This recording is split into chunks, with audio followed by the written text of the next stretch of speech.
Welcome to Reimagine Childhood, brought to you by Early Childhood Christian Network, where we equip you with the tools you need so you can confidently care for and teach young children.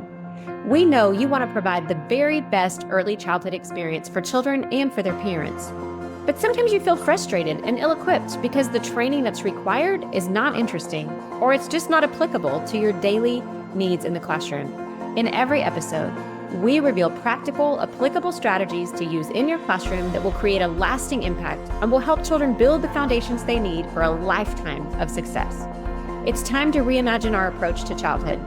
I'm your host, Monica Healer. My guest today is Dan St. Romain. Dan is an experienced educational consultant with over 30 years in education, specializing in early childhood and behavior support. He holds a master's degree in education and has served as a behavior unit teacher, educational diagnostician, and director of a learning resource center. Dan spent 17 years as a behavior consultant for Alamo Heights ISD in San Antonio, Texas, focusing on the district's youngest learners in an early childhood center. He provided in-class lessons, small group interventions, and staff training. Known for his engaging presentation style, Dan offers practical insights into the connection between educational practices and student behavior. He has extensive experience in brain-based instruction, school climate, and developmentally appropriate practices, making him a trusted resource for educators nationwide. Although retired, Dan continues to share his expertise as an independent consultant and presenter. He's written several books. We'll link them in the show notes. He has a course online that helps teachers with skill training, like getting kids' attention or addressing defiance and other skills like that. He has a deep desire to see the next generation thrive. Let's jump into this conversation about behavior, compliance, discipline, and how our current societal norms are actually forming behaviors that we don't want. Dan, welcome to the podcast today. I'm so glad to have you. Thank you, Monica. I appreciate you inviting me. So I think we talked about this before we hit record, but there are so many issues going on right now in early childhood, especially. And I think what we're seeing, some of it is fallout from the pandemic, and some of it is just that times have changed. Tell me a little bit, Dan, in your experience, what do you see as one of the biggest behavioral challenges we're facing right now in early childhood? It's funny that you asked that question that way, because one of the things that you said is times have changed. And one of the biggest issues is the fact that the world is changing so fast, our brains can't wrap around that in a healthy way. I'm often called into daycares and schools, and parents will say, we need strategy, strategy, strategy. I'm like, what do you mean? What do you do when he bites? What do you do when he yells? What do you do when he back? I just hear that over and over again, and everyone's looking for strategy. And you know what's so interesting is I find strategy is not the problem. I can give your listeners thousands of strategies, but I don't think that's the problem. If I give you a strategy, let me give you an example of one. I will often tell people that eye contact is powerful, powerful, powerful strategy. So when you're talking to kids, making direct eye contact really helps with a connection. So when you're talking to children and teaching or disciplining, strong eye contact can be very powerful and shape their behavior. Monica, you hear that, and another, provider or teacher hears that, and you go back to your classroom and you're very engaging and you look them right in the eyes, and you build that relationship, and you notice that when you give them big eyes and they're smiling, they do it too because you're modeling that. So you use eye contact in one way. Well, another teacher hears that. And they say, all right, kids, come to the carpet. It's time to come to the carpet. And the teacher stops and says, it's all right, Michael, I'm waiting on you. Michael, look at me. And that teacher uses eye contact too. But what you need to notice is the difference is how the strategy was used. One teacher, used it to build a relationship and strengthen it. The other teacher used it in a way that was more discipline focused or punishing focused. The problem is not the strategy. The problem is the mindset. Ask me, what do you think we're struggling with? I think we need to realize that our inclination is to discipline children the way we were disciplined. And as a man in his late 50s, times have changed since my parents and my children. And so what I try to really do is work with teachers and providers and parents on how times have changed and how those changes are impacting the way we deal with kids. And that's what I think is we're struggling with is, even your youngest viewers and listeners, even if they're in their early 20s, I can guarantee you that times have changed. The amount of change that has taken place is just staggering. Yet we're still trying to discipline and work with our children in a way that our parents dealt with us. And the Right. problem is that as times change, our perceptions have to change. That doesn't mean we just let kids do what they want. Absolutely not. Kids need boundaries, kids need structure, they need all the same things. But we need to understand that when we provide these things, we need to do it in a way that is compatible with the society that we're dealing with now. And that's very different than it was many, many years ago. So very true.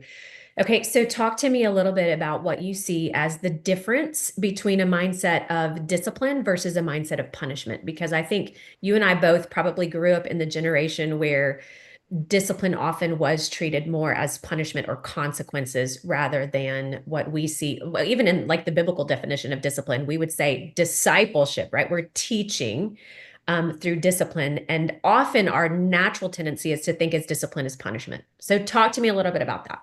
Yeah, and I could quiz you on that, but children should be seen. Yeah, Mama, why do I have to do that? Because said so. I mean, we could go on and on and on. Mind your, Mind your manners. there you go. Mind your manners or your P's and Q's. You know, Yeah. it's funny, but when I present on this subject, we can all finish these sentences. Think not of what your country can do for you, but what you can do for your country. Like our Sure. phrases were very sort of compliance based, do what you're told.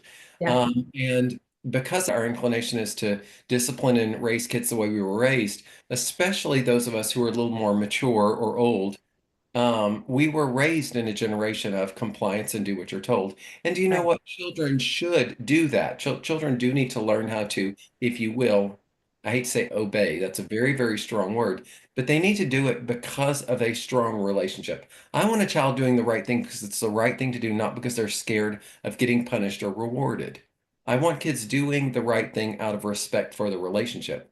So I want a child to be internally motivated to do the right thing because it's the right thing to do. You Mm. want to know why? Because you're not always going to be around to give them a sticker. You're not Right. always going to be around to put them in timeout. You're not always going to be around to punish or reward. And so when we punish and reward, kids might do the right thing at that moment, but you're not going to always be right. I'll give you the example. I asked my mother once, I said, Mother, how'd you teach me to be ethical? Like you raised me in a very strong faith. And if I see $5 on the table, I would never take it. How did you teach me that? And she said, Oh, that's easy. I taught you right from wrong by punishing you. I said, Mm. when you did the wrong thing, I punished you. And I really thought about this. And I talk about it in one of my books. But I think about driving. Now, I'm not proud of it. Now that I'm older, I can talk about this because my children laugh about this. But I've always been a fast driver. Now, my four boys are very quick to tell me that as a 50-something-year-old man, I'm not a fast driver anymore. I was a speed demon, when the speed limit was 55 and I was just out of control. Now you have to be going 30 miles over the speed limit to be called a Yeah. speed. I don't really drive fast anymore, but I used to. I asked my mother, I said, Mother, I drive fast. Have I ever gotten a speeding ticket? She said, Oh, yes. And I'm going to ask you, Monica, the question I asked my mom. When I got that speeding ticket, that's called punishment. Did I start Yes. too slow? Yes or no? No. And that's the wrong answer. The right answer is yes, I drove very, very slowly on the streets where you gave me the ticket. Well, I was going to say, I've gotten my own share of speeding tickets. I drove very slowly immediately after and on the streets where I knew there was patrol. And The rest that's of the time, no change in behavior. with obedience, compliance, and getting kids to obey is I think those strategies created short-term compliance, but that's not our goal. Our goal is long-term internal ethical development. Mm, External rewards or punishments, like putting a kid in timeout, might get immediate compliance, but it's not getting long-term healthy behavior change, and that's what we want.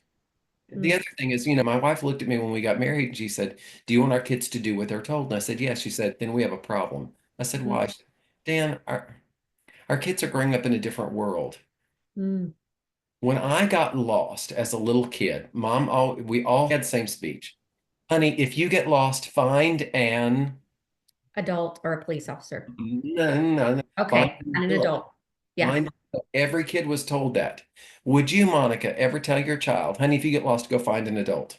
No way. Research shows that if a kid gets lost, over 99% of the people are going to do the right thing. Right. But we cannot deny the fact that we live in a world that is not as safe as it used to be. Right. Kids are exposed, if we want to really go there, kids are exposed to more sexual, graphic, and violent content than you and I ever were. You know what? Absolutely.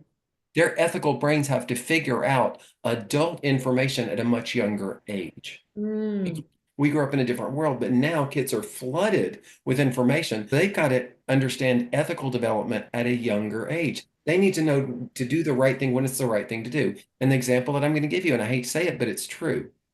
Look at where obeying and compliance got us when we talk about the Me Too movement and the mm, scandal in churches. And I'm mm, not trying to offend any of your listeners, but that's the danger of compliance. I don't want my boys doing the right thing because someone told them to do it. right. The kid's doing the right thing out of respect for the relationship and making the choice to do the right thing because it's the right thing to do. One of the Mm. healthiest things we can do is strengthen the relationship. You want to know why? I've never heard my wife's mother, my mother-in-law, raise her voice. And I said, did your mother ever yell? She said, oh, no, Janet doesn't yell. Janet has never yelled in her life.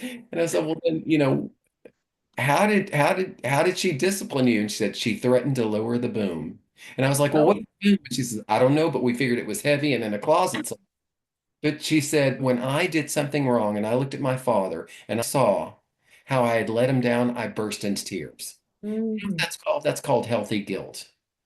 I want kids doing the right thing because the relationship is so strong. They have an internal feeling of guilt. Guilt creates ethical development. I want to feel on an internal level when they've done the wrong thing, they've let someone down. They're still going to obey and comply, but they're going to do it because they're choosing to do it rather than because they're scared they're going to get rewarded or punished. Does that give you an idea?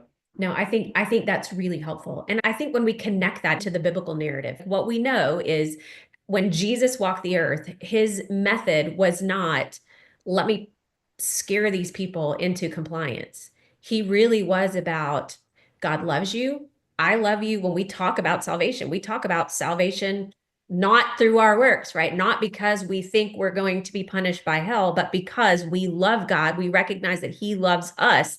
Therefore, we want to do the right thing, not because we're terrified of going to hell. Maybe we are, but there's a bigger part to our behavior tied to the fact that we actually really believe that the God of the universe loves us. And if we can work on that level of relationship with children to say, as the adult in your life, we do know what's best for kids for the most part. So, as that influence for children to say, hey, I know what's best for you right now when you're 3, but I love you so much. I want you to know that I'm for you, I'm on your team. Children are more likely to be compliant in those relationships than they are with somebody who's just scaring them into obedience. Would you agree with that? Yes, I think there's another thing we really have to talk about, and that is sort of motivation behind behavior. Yeah. Thing is, when I look at kids' behaviors now, there are so many examples that I give, but I'll never forget when one of my children, they were particularly a challenge from God. Yeah. As I always laugh, my father-in-law was a retired Methodist minister, and he Mhm. said, your firstborn is a gift from God to show you there's love in the world, and your Mhm. secondborn is a gift from God to show you there is still evil out there to be overcome. My secondborn child was more challenging, Yeah. and one time he looked at me and said, whatever, Dad, and I wanted to like kill him. And then I turn on the TV and I see what I see, and I'm like, oh my gosh, my kids are behaving the way they've been taught to behave.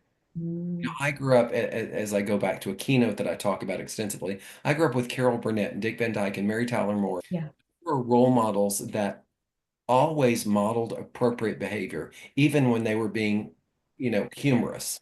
Right. Modeled appropriate behavior. The Waltons, Beaver Cleaver, the Brady Bunch, the Partridges. Like Mhm. we were exposed to appropriate behaviors, and because of our need to belong, we gravitate towards behaviors we see. Mm. Well, those are called role models. I would have never looked at my father and said whatever because no one taught me to do that. Loser, Right. whatever, duh, stupid, whatever. That sucks. I mean, kids use a different vernacular. Why? Turn on the TV. Listen, Mm. kids Mm. are exposed to a lot more. Look at SpongeBob SquarePants. Gordon Ramsay throws pots and pans around the kitchen, screaming and cursing, and we ask kids why are they behaving the way they do because the Real Housewives of whatever county you live in have taught them to do that because we've glamorized unethical behavior, and then we get mad at kids for exhibiting it. We hold our kids to a very high standard when the problem is our kids today are being exposed to the behaviors we're trying to extinguish. We were Mm. never exposed to those behaviors. That's why we wouldn't think about exhibiting those behaviors. But when you turn on any TV show, and one person I talk about extensively, as I mentioned, I grew up with Carol Burnett, and I thought no one could be funnier than Carol Burnett. Right, Humor that offended no one because she made fun of herself. right. Humor. Well, when I graduated from high school in 1984, a television show popped up that I and my friends thought was hysterical, and that was the Roseanne Barr Show. That was Hmm. when Roseanne became famous. Hmm. And as a high school student, I thought Roseanne was hysterical.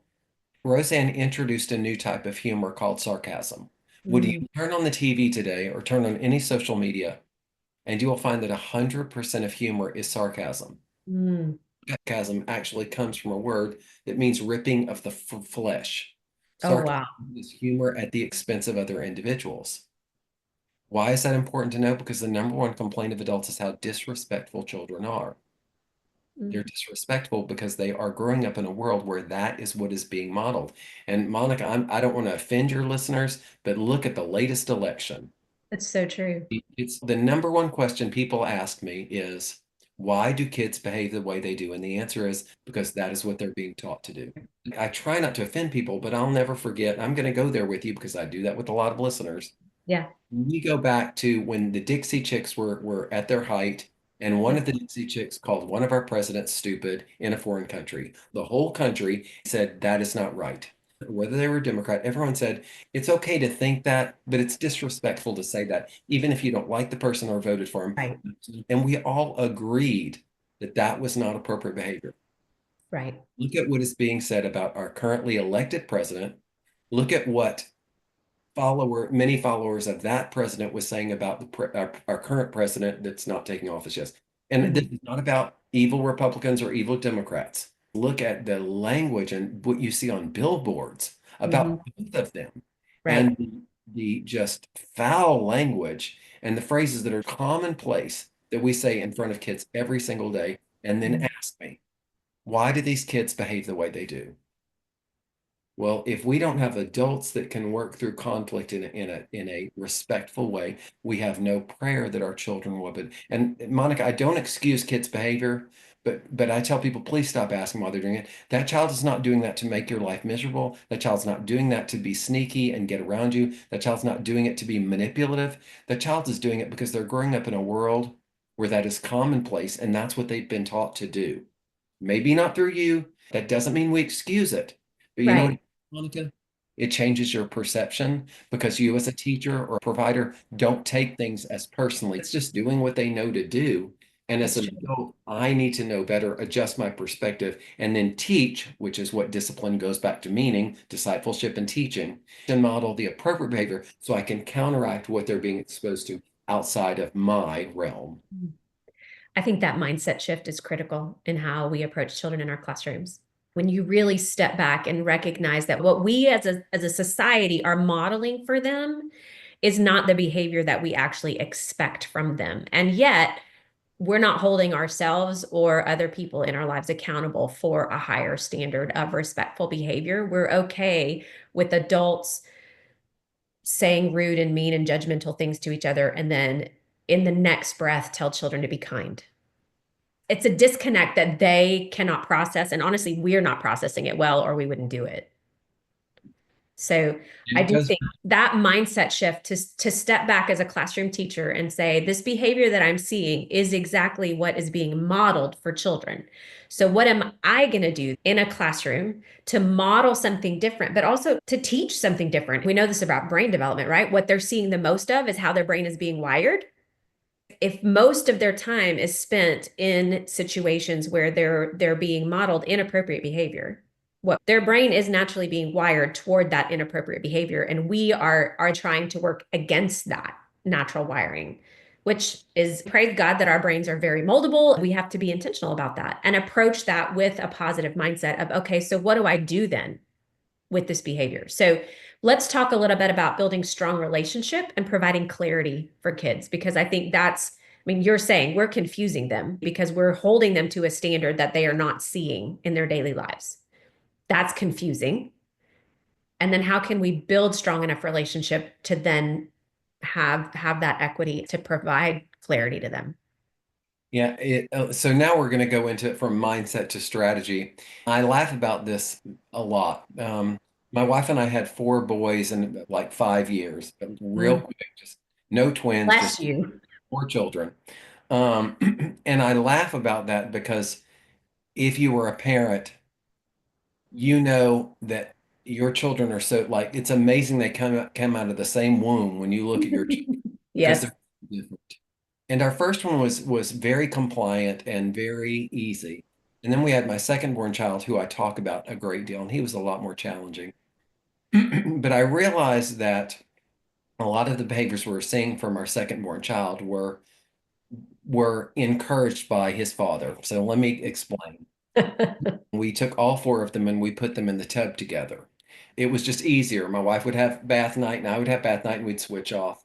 And they would take their bath and we'd say, okay, brush your teeth, do whatever. Well, every night, Daddy would deal with the same thing.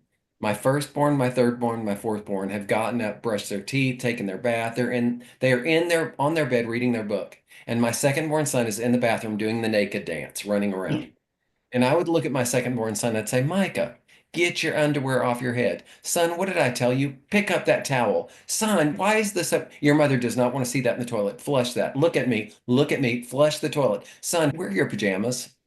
Now, Yeah. let me explain what I mean by this. Micah would get out of the tub, and all of a sudden I would say, Micah, get your underwear off your head. Now, the visual brain would see his underwear on his head, and his part of the brain, the frontal part of the brain, would tell him, you need to take the underwear off your head. But before he can take his underwear off his head, I would say, son, you're dripping water off the floor. And he would say, oh, wait, I need to get a towel. And his brain would see the towel. Right. We got a towel and say, what brush your teeth. I want a Scooby-Doo toothbrush. I have a SpongeBob toothbrush. And the brain can only consciously tend to one thing at a time. Mm. I flooded Micah's brain with all this information that he can't follow. I need to take the underwear off my head. Wait, I need to take the towel and wipe off the water. But my dad said, uh, naked dance, naked dance, naked dance. Mm. And what I realized is I was giving Micah too much information for his developmental brain. What we know is that the brain can consciously attend to one, but as teachers and providers, we give kids way too much information. All right, guys, we're going to be going outside, so get your jackets. But remember, we go to the library afterwards. Michael, push in your chair. Kelsey, honey, get that off the floor. Michael, stop that. Guys, line up. Guys, do you want to go to recess? I can wait. And Yeah. we overwhelm kids. So what I tell people is when they're working with young children, one direction at a time. Mm. And it's hard, but when giving directions, we need to realize that the developmental brain is not that big. Now, you as and me as an adult, our ability to take in information is based on a broader, wider scope. So you and I can process multi-step directions because our brains are developmentally older, so they can hold on to more information. But little bitty brains can't hold on to information long. So we have to give one direction at a time. So I'll say, eyes on me, eyes on Mr. Checkmate, and I'll wait. Look at you looking at me. Put your hands on your nose. Look at you. Everyone stands up. Look at Miss Checkmate. Get your library book. Get your what? And you're like, library books. So Yeah. one direction at a time. And people say, but Dan, I don't have time for that. And I'm like, so then you have to choose. Do I want to provide one direction at a time, clarity, and really help them be successful? Or do I want to repeat myself by giving the same step directions over and over and over again? Many times we give them too much information, then we get frustrated because they're not complying or being obedient. What happens is they get confused. And Yeah. then you start laughing, giggling, and then they run around the room. It's like, do you think this is funny? They don't think it's funny. Laughter is a sign of nervousness or anxiety. You Mhm. don't believe me, Monica? Get on an elevator and just stare at someone. Funny, I can guarantee you that person's going to start smiling. and they're going to press the elevator button to get off, but they're going to initially laugh. One universal response to anxiety or nervousness is laughter. A lot of kids default to a place of laughter, and we're like, "Do you think this is funny? Look at him running around. He thinks this is funny. He thinks he's being cute." No, he doesn't. As adults, we're interpreting that as Yeah, that when it's coping with the anxiety of the brain. And that's fascinating. a child in your classroom is going to do something wrong. Mom's going to come in and say, Michael was running around the room today, and mom's going to go, Michael, that's not. And the teacher's going to get mad and say, see, that mama thinks it's funny. No, that mom Um, doesn't think it's funny. That mom is upset, but her natural brain is going to default to a place of smiling out of anxiety, nervousness, or frustration. Parents do that when they're anxious, kids do it, but we interpret it wrong because we look at it from the standpoint of adult developmental brains rather than kid development. mm, Does mm. that make sense? Yeah. That's a powerful statement to think that kids aren't trying.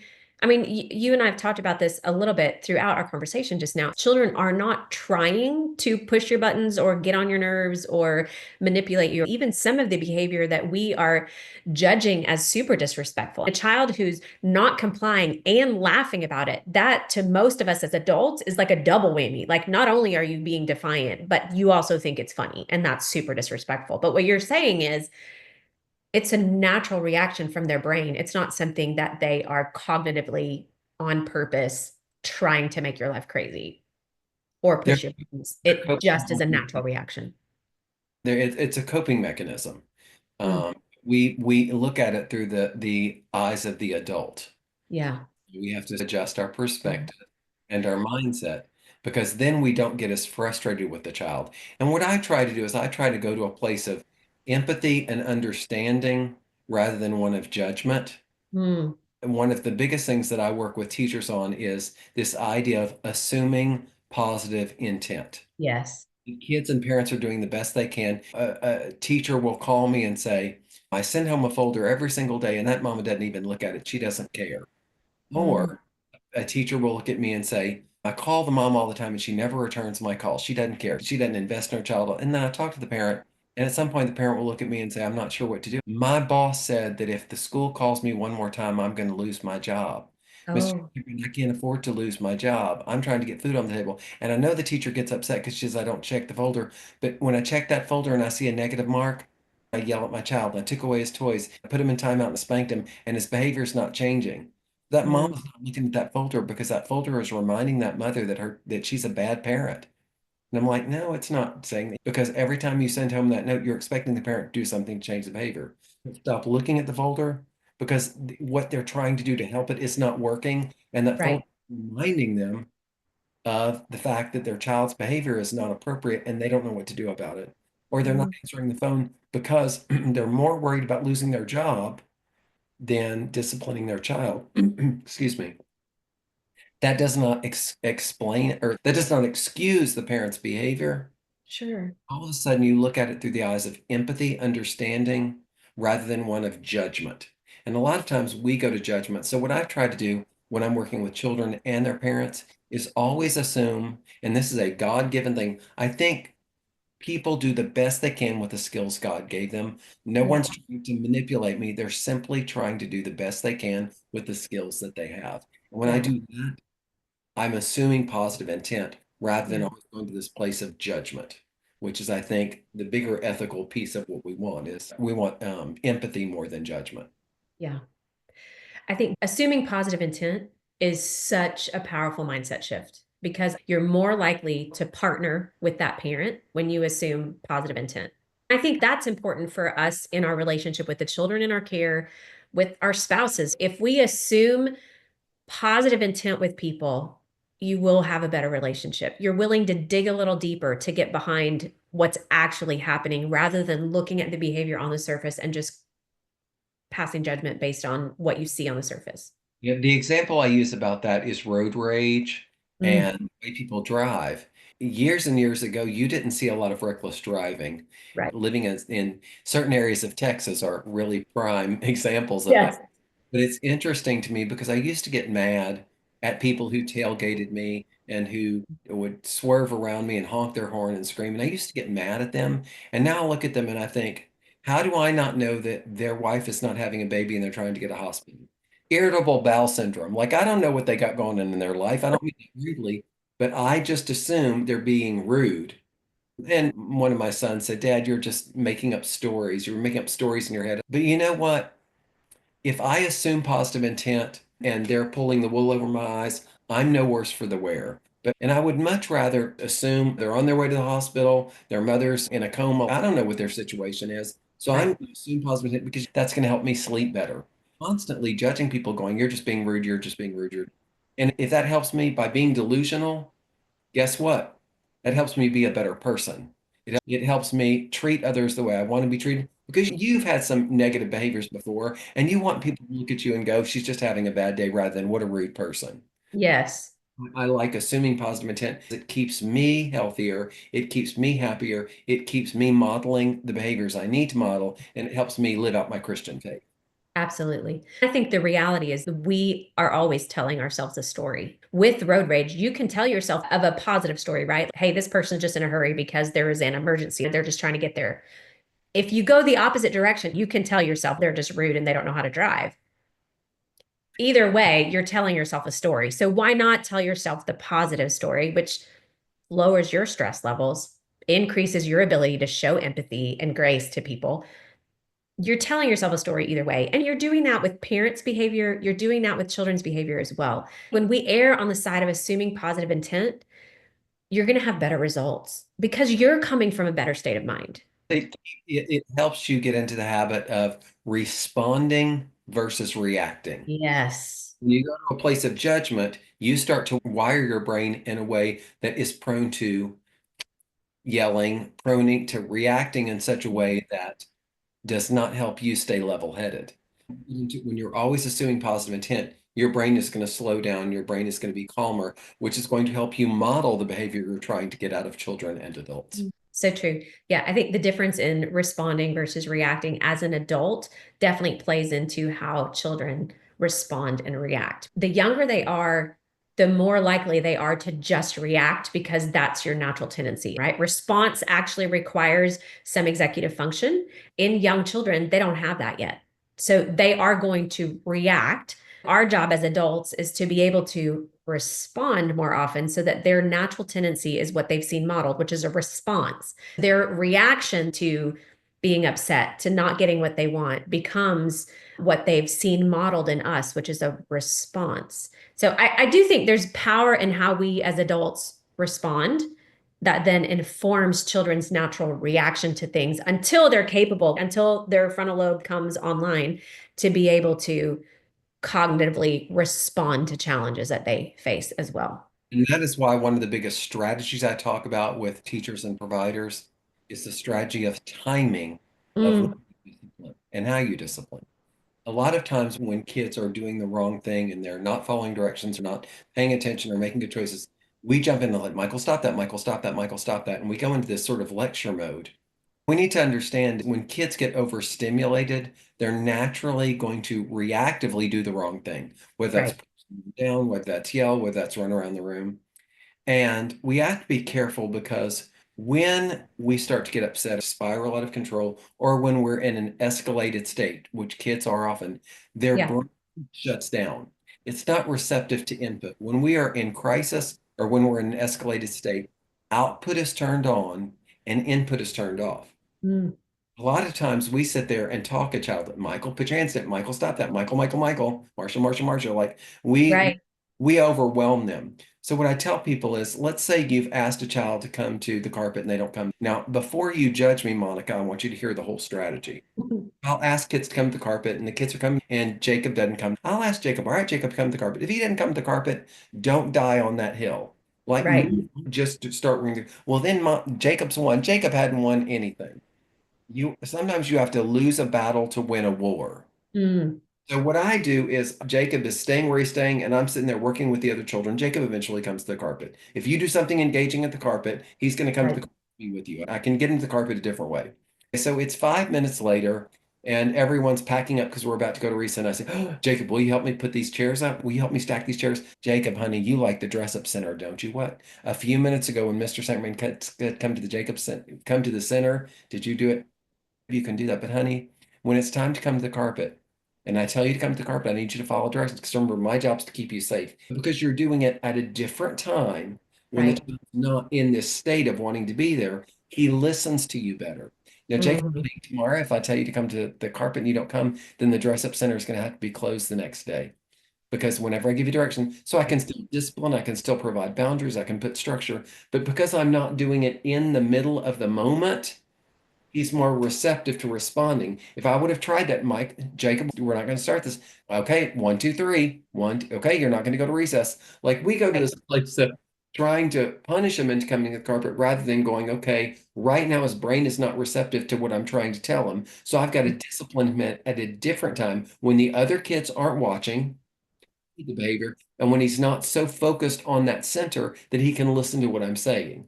Intervention is critical when it comes to changing young children's behavior because a lot of times we get into power struggles. We can accomplish the same thing by simply disciplining at a different time when the rest of the class is not around and when the Right. child is more focused on paying attention. Right. That's a specific way that we have to understand that young developmental brains are more reactionary. We have to provide feedback at different times Yeah. rather than in the moment, because in Yeah. that moment, you're going to get into a power struggle. Okay, since we're talking a little bit about development, I want to go there for a minute. I think what we see right now, at least what I'm hearing from a lot of early childhood centers, is these children are so immature. Their social skills are lacking. We're seeing delays. Some of it's related to the pandemic. Some of it's just related to what we talked about at the beginning. Society is different than it's been in the past. It's changing so rapidly that we're not keeping up. But development is development. You say in probably in several of your books, we can't rush development. You can't force development. You just have to wait. So, talk a little bit about how important it is for us as early childhood educators, professionals, to really just pause for a minute and trust that even if a 5-year-old is acting like a 3-year-old, we cannot force them to act like a 5-year-old. And You what do we mentioned, do with that? I think it's going to be many years before we realize the true, just Yeah. devastating impact of the pandemic on all of us. But Yeah. especially the younger we are. And this is why I am 57, 50. I don't know how old I am. I'm somewhere 57 or 58. I stopped keeping track years ago. But if you looked at me before the pandemic, okay, age 52, whatever, and you look at me, Mhm. a picture of me, and we had a podcast interview when I was in 52 years old, and then you invited me back now, and I'm 58. And if you go back and watch those two podcasts, you're going to say, not a big difference. Why? Right. 52 to 58, not a lot of change has taken place, a little grayer, but for the most part, you're going to look at a 52-year-old and a 58-year-old, and there's not a lot of developmental change because as we get older, development slows down. Sure. Now, let's go down to teenagers and the difference between a 12-year-old and a 17-year-old. If you look at the difference there, you're like, wow, a lot of change. Now, let's look at the difference between a 2-year-old and a 5-year-old. Woo! Yeah. Is what I want to explain to you is the younger we are, the greater the amount of development occurs within the developing brain. Look at the Mm. difference between a newborn child and a 12-month-old. Yeah. The amount of development that's taking place is staggering. The younger you are, the more development is changing everything in your body and your brain. Why is that important to know? Because when the pandemic started to lift, I've always gotten a lot of requests for staff development. But Yeah. once the pandemic started to let up, we're talking like 3 to 5 requests a week, Yeah. every week for staff development. Like I'm booked so far out. As my son said, Dad, have you ever thought maybe you're not good? Maybe people are just desperate. My son keeping me humble, my large body of work is on behavior and discipline. Right. Work every single day for the rest of my life. And my body of work is birth through 12th grade. So I work with high schools around the country and early child centers. What's interesting is given all the requests that I have, my biggest requests are coming from daycares, early childhood centers, and Yep. schools with young children. And people say, why is that the case? Because you and I have been able to recover pretty quickly from the pandemic because of our age. Right. But the younger you are, the bigger the gaps in development. So kids that were literally just born around the pandemic, even in utero and, Yeah. 3 to 5 years old, they're still dealing with huge gaps. You learned how to be a good friend, Monica. Let me give you an example. You and I are kindergarten kids out on the playground. I looked at you and said, "You're stupid." And you know what you did, Monica? You slapped me across the face.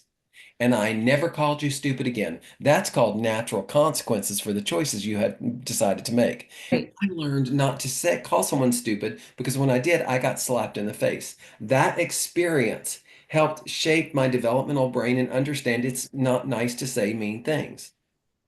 Well, here's the problem. We have a whole group of kids that for many years of where they would learn natural developmental lessons through play, didn't get to go outside and play with any of those kids. So they had a whole year of not playing outside with friends. So they've got major gaps in development. And the younger kids are, the bigger those gaps. Mm. So across this country, we're dealing with pre-K kids acting more like 1.5, 2-year-olds, and 7-year-olds acting like 4-year-olds. Yep, not because they're choosing to, it's because they have big developmental gaps. Again, that doesn't mean you excuse it, but you adjust your perspective because what you have to realize is you can't force development. I talk about this a lot as well. Every teacher has experienced this before where it's like they don't get it. You're teaching them how to tie their shoe. They don't get it. They don't get it. They don't get it. They don't get it. And they go away from Christmas break and they come back and they're tying their shoe. And you're like, oh my goodness, they did Yeah. so, I'm such a good teacher. And I'm like, no, you're not. They just grew up. And they're like, what? And I'm like, I don't mean to be rude, but you can't force development. A lot of times kids understand what they're supposed to do on a cognitive level, Mhm. but their brain is not developed to where they're doing it reflexively yet. So they Mhm. may know what they're supposed to do, but that doesn't mean their brain is at a developmental point where everything is locked in. Yeah. Until brain development and certain synapses connect, they're not going to be able to do it. The biggest thing teachers are struggling with is it's a waiting game. Yeah. And you've just got to let development take place. What we have to make sure we don't do is destroy the relationship before development occurs. Mm. A lot of times what happens is we discipline in such a way that damages the relationship. So when development does occur, the kid doesn't trust us. So we have to make sure that we're patient. Another thing I'm going to say about that is when we're working with early childhood, every early childhood teacher has heard this from a parent. Well, he doesn't do that at home. I've never seen that before. Home. I Yeah. mean, I know you're saying he doesn't in school, but I've never seen that. Everyone has heard that. And you want to know why? Because as an early childhood teacher, you are the first line of defense. So we're telling parents things they may know their child has issues, but they're going to deny it at first. Why? Because you're the first ones to hear it.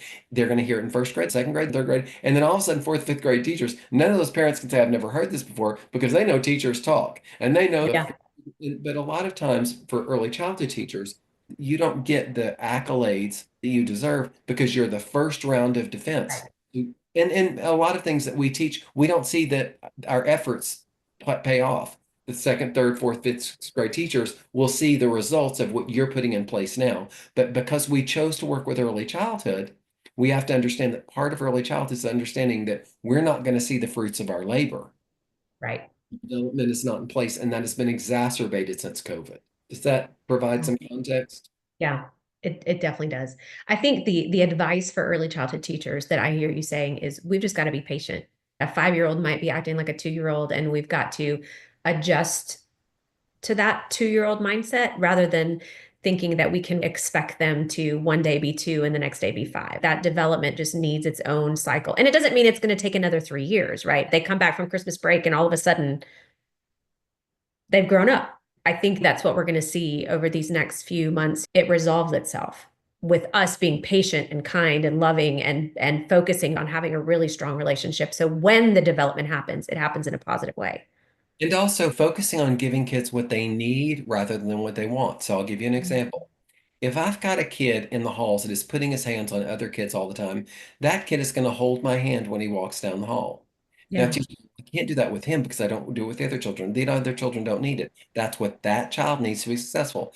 If I've got kids at the carpet and I've got a kid that I know has never been away from home and mom never even takes him to Walmart because she Yeah. didn't leave the house because he has terrible behaviors, I might have that kid sit in my lap while I'm reading a story, even though the other kids aren't sitting in my lap because that child needs to. Now I'm going to taper them off my lap. I'm going to Sure. taper them off holding my hand, but focusing on giving kids what they need. But here's the problem. It goes back to mindset.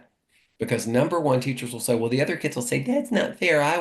You don't get what you want, you get what you need. We give kids what they need, not what they want. That's one. You can dispel quickly with kids. Every kid in that classroom knows that child that you're holding your hands is a special child that needs a special help. Yes.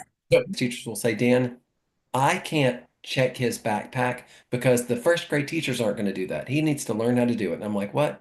He needs to figure it out because next year they're not going to do this. So what you're telling me is let's teach him how to suffer in pre-K so he's fully prepared to suffer when he gets older. He's acting like a younger kid. So we give him what he needs at the developmental level he's at. Because then that's going to develop a trusting relationship and it's going to help him be successful. But if we pull the rug out and the modification too soon, the kid's going to shut down, then we'll get nowhere. Look at what kids need, and we provide their needs based on their developmental behaviors that they're exhibiting. Yeah. We'll build Yeah. the trust, and that will build their confidence that will then help them be successful as they move on. That's great advice. Listen, I think we could probably talk another hour easily, but our time has flown by. So, Dan, is there anything that you would say at the end of this conversation? Number one, most important thing that we can do as early educators today in our classroom, what would that be?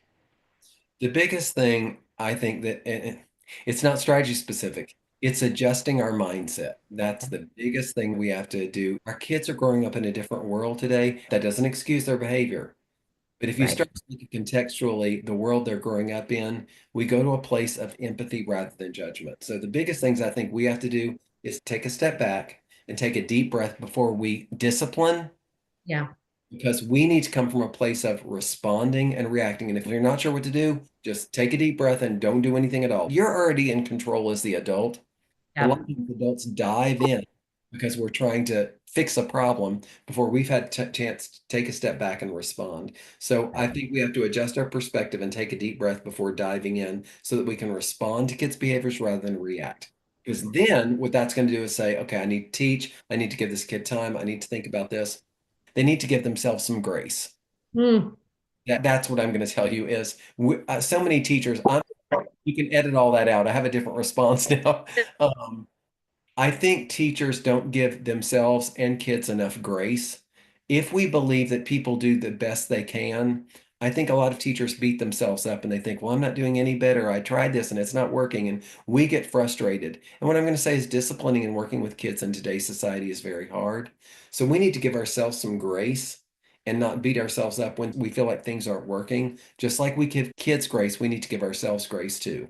If we come from a place of giving ourselves grace, then we're going to be more open to giving kids grace, which will help us respond rather than react. It's that whole idea of responding versus reacting. And the way we do that is through giving ourselves grace and kids grace. I think you're so right. Giving ourselves grace and also giving those kids grace is really how we're going to get past where we are. And also just accepting what is, as this is today.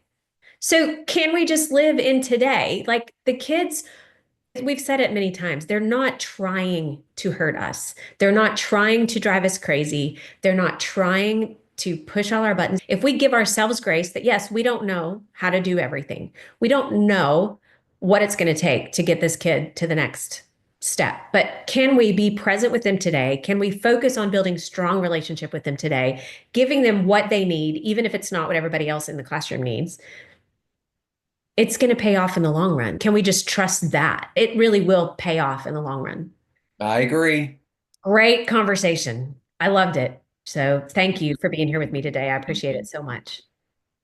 And hope that we at least set some minds at ease. It's very hard, and I acknowledge that. And your teachers and providers, we're all doing the best we can given the circumstances we're dealing with.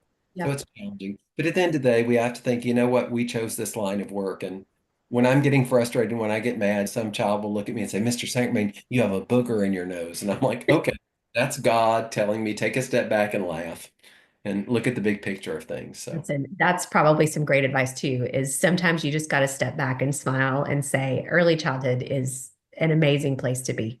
It right. really is. Have you ever thought about what our current society might be teaching our young children by default? I loved the part of our conversation today with Dan about the differences in society as a whole when I grew up in the 80s versus young children growing up today. My general standard for behavior was high, and based on respect and Christian values and virtue. We had a high trust in our neighbors and surrounding community. Currently, what our young children are seeing as normal behavior, though, our societal standard, is actually not based on respectful Christian values at all, but rather they're exposed to incredibly mixed messages from their daily lives and an overall mistrust of our neighbors and surrounding community. Young children are seeing and hearing disrespect, anger, worry, and fear as a normal part of everyday life. It's their norm. And then adults are telling them to be kind, calm down, try new things, be a good friend. It must be terribly confusing to them to see all the negative behaviors from adults and media, and then to be held to a completely different set of expectations in their own environments at school and sometimes at home. Sometimes that slight mindset shift in us is what we need to make adjustments to our own expectations. Dan repeatedly said, we don't excuse poor behavior. But this shift in mindset will definitely change the way we address poor behavior. It's important to remember that while obedience and compliance are important, they should always stem from the strength of relationship with those in authority. That's what Jesus modeled for us. He loved us so much that he was willing to come into our environment and live alongside our experience. He gave up heaven for us, not so we could do a lot of good works and act right, but so we would know him and have relationship with him. Our good behavior should actually stem from our trust that he truly knows what's best for us and that he loves us even when we mess up. How does that reality shift your approach to behaviors in your classroom? Honestly, we're all a work in progress, so give yourself some grace, give the children in your care some grace, and keep showing up for children and their families. We need each other in this journey. Thanks so much for listening to this episode of Reimagine Childhood with Early Childhood Christian Network, where you'll get practical ideas to implement in your classroom today. You might even be challenged to change your mind about a few things, and you'll always be reminded that your work matters. If you love this episode, would you subscribe and then share it with your coworkers, friends, and family? You can connect with us on Instagram at Early Childhood Christian Net. That's Early Childhood Christian Net. And on Facebook at Early Childhood Christian Network. Remember to visit our show notes for more great resources. We're so glad you're here. See you next time.